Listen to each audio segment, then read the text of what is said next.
What up, guys? It's Rook here, drummer from Machine Gun Kelly, and you're listening to Sellouts, the podcast for MGK fans, by MGK fans, presented by Pink Bucks. Let's go! And if I were RIP, then everything I stand for forever. Welcome to another episode of Sellouts, the podcast for MGK fans, by MGK fans, presented by Pink Bucks. I am your host, Mike Kyle, and today I have another white whale on the podcast, somebody that I've been wanting to talk to for a long time. He's huge in the groups. He's EST through and through on his Facebook page. The one, the only, Matt Wright. What's good, Matt? What's up? How you doing, Thank you man? for having me.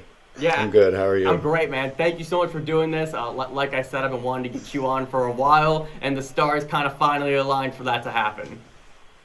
Definitely. I'm glad to be here. Yeah, for sure, man. I'm very happy. I'm very happy for what you're doing too. This is great, giving people a chance to tell their stories. Yeah, absolutely, and that's what we're trying to do here, man. So we got about 30 minutes on the clock or so, and let's just dive right in. I kind of want for you specifically, like a lot of people, especially, you know, in your group, on your page, in the groups, they know that you're a huge fan of MGK. So I want to spend almost like as little time as possible really going into like the basics of your MGK fandom. And then from there, we'll kind of segue and we'll just start going down like the stories and reminiscing on all the good times. All right? All right. All right, cool. So first off, man, how did you become a fan of MGK? So I'm from Dayton, Ohio. I was born and raised there. I'm 28 years old, and at the time in 2009, I was a freshman in college when I heard his first. He had a song called "Hell Yeah," and that was from his mixtape "Homecoming." And this was like back in the Ohio Hip Hop Award days when he just started, and that was like my high school anthem. Basically, it was "Homecoming." "Homecoming" was like basically in my headphones my entire high school year. Yeah, and what about it like resonated with you? Like why were you so drawn to that mixtape? So I related to Machine Gun Kelly personality wise. He seemed like he was, you know, came from the same place I came from. The struggles were real for him and real for me at the same time, you know.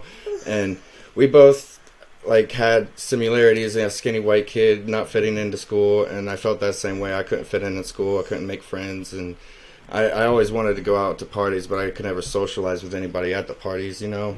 And it seemed to resonate from there. I felt more relatable to him as the years went on. Mm-hmm. Yeah, and I feel like super kind of similar stories and experiences here.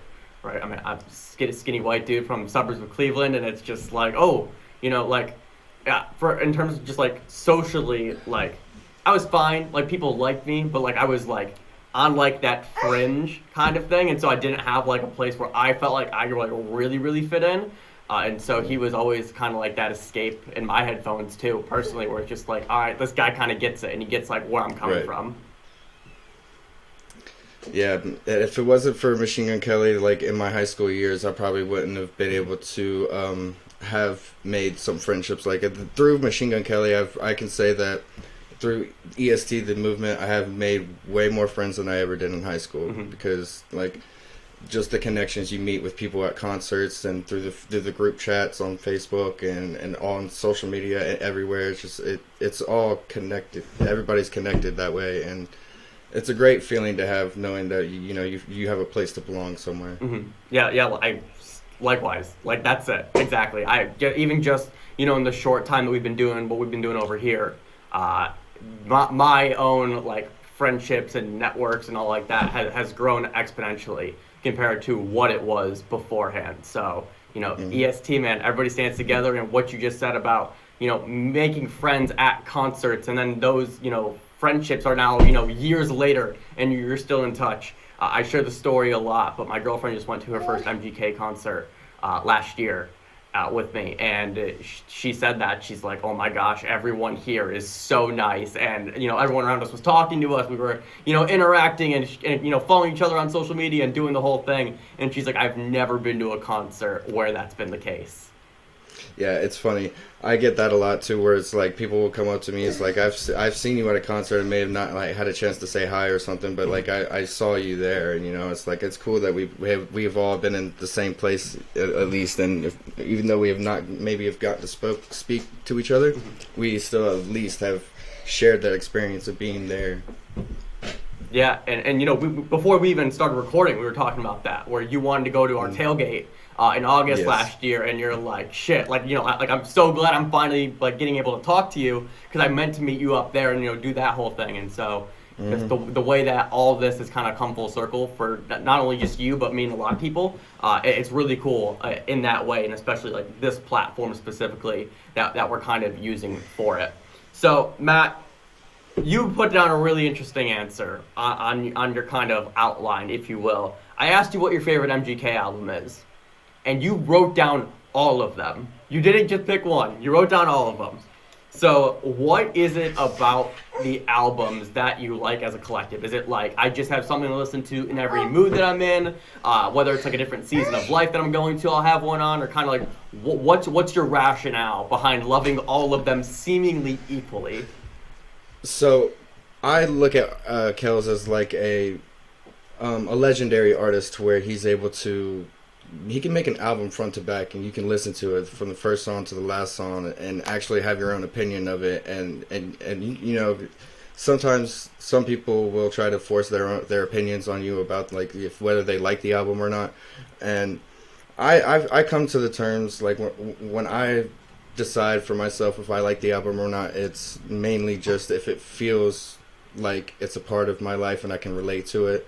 And basically when I wrote down all of the albums, it's like you can't single out one album that isn't just what he wanted. Like it was made to be made, like he made those albums, and that's gonna live on forever. If you're whether you're a day one fan or a new fan, you're always going to be able to go back onto his discography and look back and always have your own opinion on what your favorite album is. But as my opinion will stand, it's like my favorite album will always be the next album.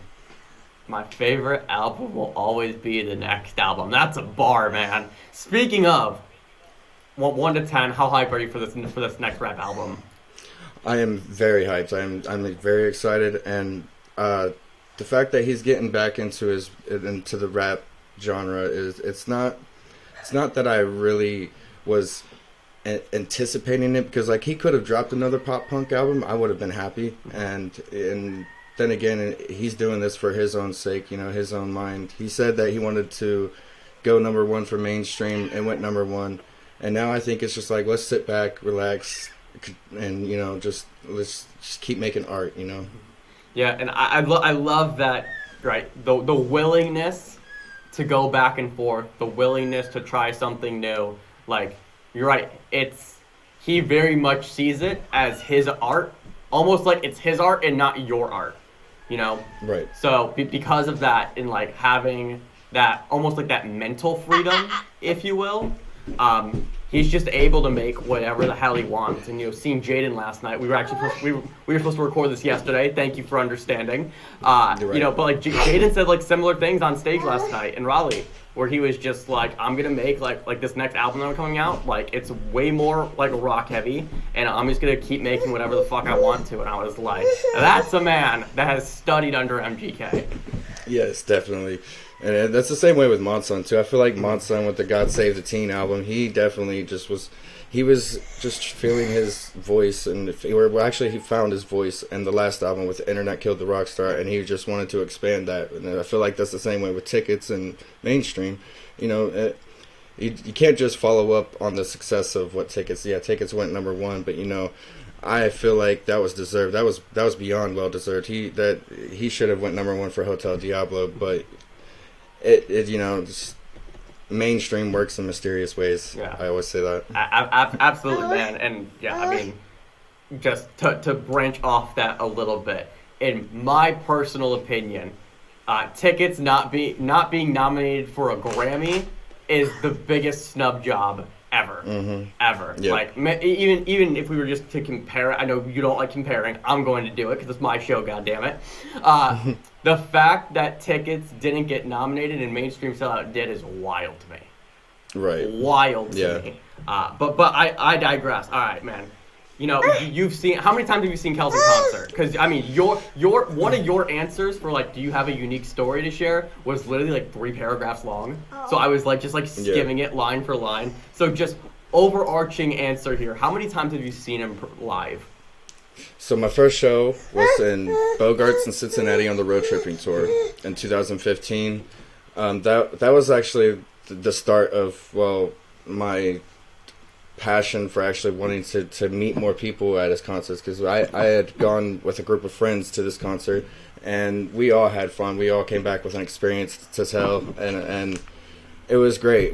From there on, we made a pact to want to actually go to any Ohio concert that Machine Gun Kelly had, and I can say that I've gone to every Machine Gun Kelly concert in Ohio except for Rock on the Range, which I think that was 2017, 18, I believe. Yeah. Or it could have been, yeah.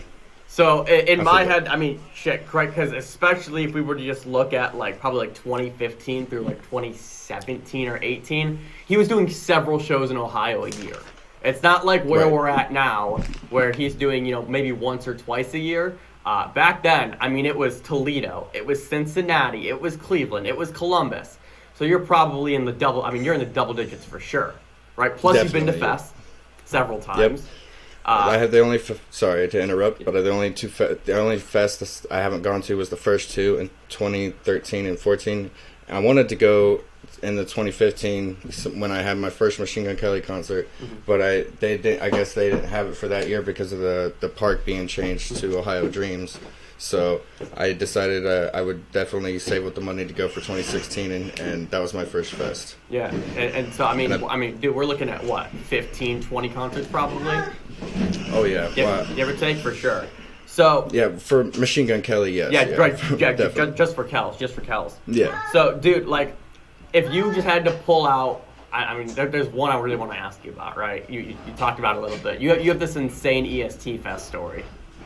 Mm-hmm. So you want to just go ahead and share it? I'm not going to spoil any details, but you got it from here, dude. So, I want to see if I'm going to begin this by asking you a question, and then so my answer basically to this question is my story. So, my favorite year as a Machine Gun Kelly fan is 2017.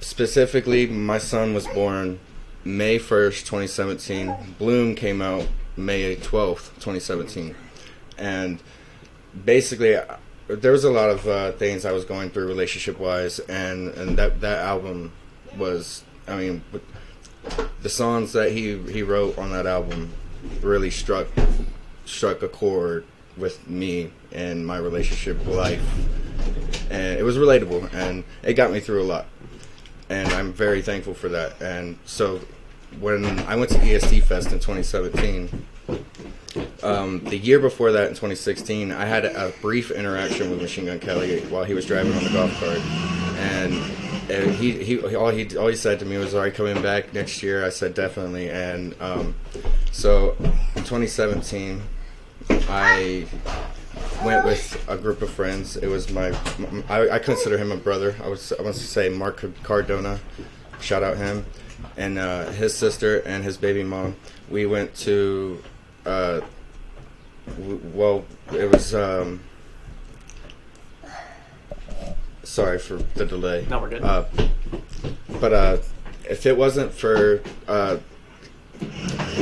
my brother Mark Cardona and his baby mom driving us there, we probably would have never been able to make it there. So thank God for them. And we had a plan set up before that EST Fest. So we're stoners. We smoke a lot of marijuana.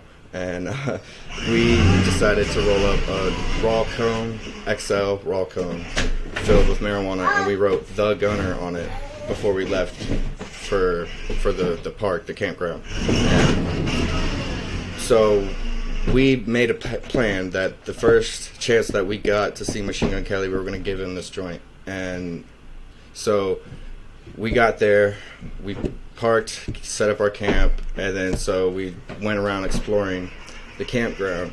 And there was this little I think it was like a teepee tent setup where you could had a little hay bales you could sit on, where bands were jamming, and so we were sitting there, and Kells came by with a golf cart, and he drove over to this Reebok tent, and it's, if you watch the Kelly Vision for the EST Fest 2017 Kelly Vision, you could see like in the first 14 seconds of it, there's a joint that he's smoking while he's riding the golf cart. That's the joint that we gave him. And we gave it to him at the Reebok tent, and it's pretty cool because it's right around the scene where he throws the shoe at like the cornhole part of the Kelly Vision. So yeah, and like what was that interaction like where you actually gave him the joint and stuff? Well, I personally didn't give him the joint. I should say my brother Mark Cardona gave him the joint, and from what he told me, he was a great, quick experience. He was just like, "Here, we rolled this for you. We want you to smoke it," and it was just a brief interaction because he was just pulling up to the Reebok tent at that time. So I think it was he had Jordan, and it was him driving, and it was Jordan with the camera. If he was doing all of the Kelly Vision footage, and he was taking pictures of the joint right before MGK actually lit it up and drove off, and he was riding around smoking it, and you could see him in the Kelly Vision just riding around. Yeah, that's so cool, man. And how cool is it kind of have like that etched into Kells history through Kelly Vision? It's amazing because I mean, although our joint, like the actual picture of the joint, didn't make the Kelly Vision, though him smoking it is all I needed. So it's the fact that we actually made the plan, and like we manifested it is like we were gonna do this, and we made it happen. And we didn't honestly had no idea that it was gonna happen. We had no, because and another cool story about what happened. I have a video uploaded on my Facebook and on YouTube where you can see I was videoing him throwing the shoe at the cornhole in the Kelly Vision, and he right after he missed it, he turns around and he says, "Well, I'm not a professional cornhole player, I'm a musician," and then walks off. And as he walks off, you can hear me say, "We still love you," and he comes up and he dabs me up, and then it's on video. I have it. It's pretty cool. At least you can say that. Yeah, that's dope, man. We talked about something earlier on in this episode, all about like the experience, like the EST experience, right? Going to shows, making friends, those friendships kind of turn into family a little bit, right? You just shouted out. Yeah, definitely. Your brother Matt as a perfect example of this. Mark. So, sorry. EST for you as a whole, what does it mean? EST is basically a secondary family outside of my dysfunctional family. That's how I can quote that. That is phenomenal. You need to get that as a tattoo or something. Definitely. Yeah. I got many of tattoos. I actually have a tattoo story. If you don't mind me telling. Go. All right. So, COVID quarantine 2019. We make a pact. We've had a tradition where we go to Cleveland every year for the Christmas shows. For when he was doing the Wolstein, I've been going to the Christmas shows since he was at the House of Blues. But I went from the House of Blues all the way up to the Rocket Mortgage Field House. I should say. I want to say the Q Arena, but anyway. It's always the Q. It's all right. Yeah. But so 2020. There's no shows in Cleveland. Nothing was going on. Even the Rock and Roll Hall of Fame was shut down. We wanted. I think the only museum we visited was the Christmas Story House that you could visit, which isn't far from Cleveland. And during the as soon as we got to Cleveland, I had messaged Seven, who is Machine Gun Kelly's tattoo artist in Cleveland. He has a tattoo shop out by the airport, and that was our first stop at Cleveland was his tattoo shop, and I got. Tickets to My Downfall in 2020 tattooed right here on my arm, and I got the sold out below it. Love that. And he took a picture of it, posted it on his Instagram, and Slim reposted it on his Instagram as well. Damn. Yeah, that's so cool, man. And it's like, I'm sure obviously it's cool because you are so ingrained. Like what's that like when you see that? When you see Slim post it, even if Seven's posting it, or I'm sure you've had interactions with other band members as well. Like, what does that mean to you that they take the time and they really are always paying attention to what's going on in the scene? Yeah, I think that's why Kells also dapped me up in 2017 was because he knows I've been on social media writing hard for him for a very long time. I have been a part of the groups, although I'm not very social. I do share a lot of his content, and I try to try to get people to understand my love for him. And one cool thing about this is that I have had interactions with at least every single member of the band. I got to meet Dub at a merch table. I got to meet Baze walking back from the stage, or it was the dome area. He had his dog with him. He was walking his dog, and Baze was. I was like, I love your dog, and I got to pet his dog for a minute. And I think the only person I haven't met was AJ. AJ I have yet to meet, which I sadly don't know if I'm ever going to get to meet him again. But I do. He was an awesome guitarist, and love AJ, man. I hope AJ's doing well. Man, me too, man. He was great. He slayed, and I love the new two. I love Sophie and Justin, both equally the same. Yeah, dude. So that's super cool, and I'm stoked, right? Yeah, having being the fan that you are, and getting to have like those experiences, right? That's so cool.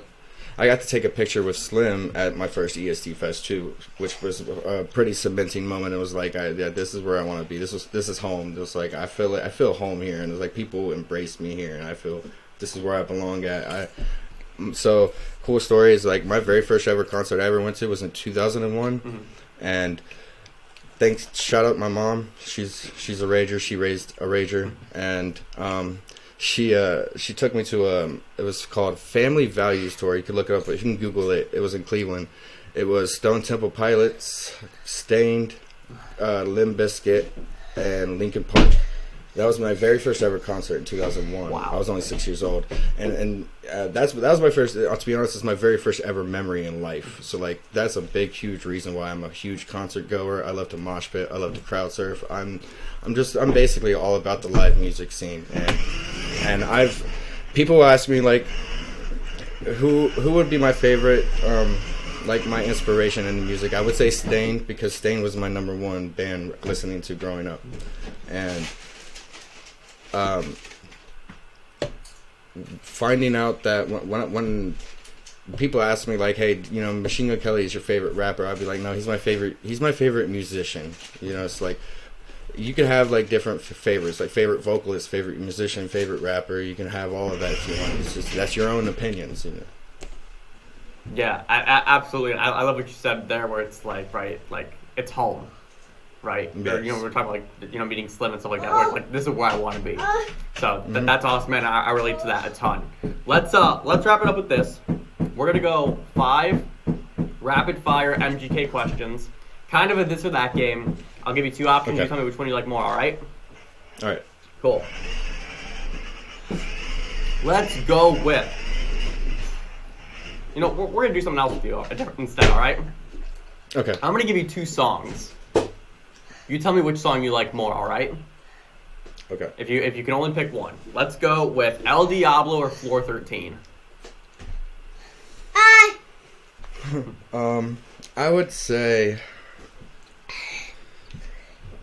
Floor 13. Floor 13, all right. What if we did The Gunner or Golden God? I would do Golden God. Drunk Face or A? Oh, that's a hard one. Because I just celebrated. So this is a hard one because I celebrated my birthday for A, and my son's favorite song on mainstream Sellout.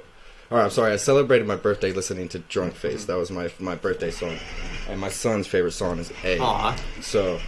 And so I'm gonna have to go with A. All right, cool. I love that. If we were to go back off of, let's go to general admission. All right, man. If we had to go with, I want. Where do I want to pull this from? If we had to go with Alpha Omega or Ounce / OZ, however you want to pronounce it, which song are you picking there? I would say Alpha Omega. All right. And let's wrap it up with this.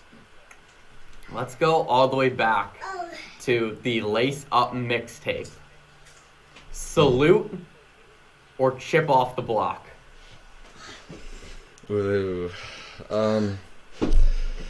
See, my brother passed me the torch on Machine Gun Kelly. It was my brother showed me Chip Off the Block, my older brother, so I'm going to go with Chip Off the Block. Cool. And there we have it. Matt, thank you so much for being on the show, man. I really appreciate it. Thank you.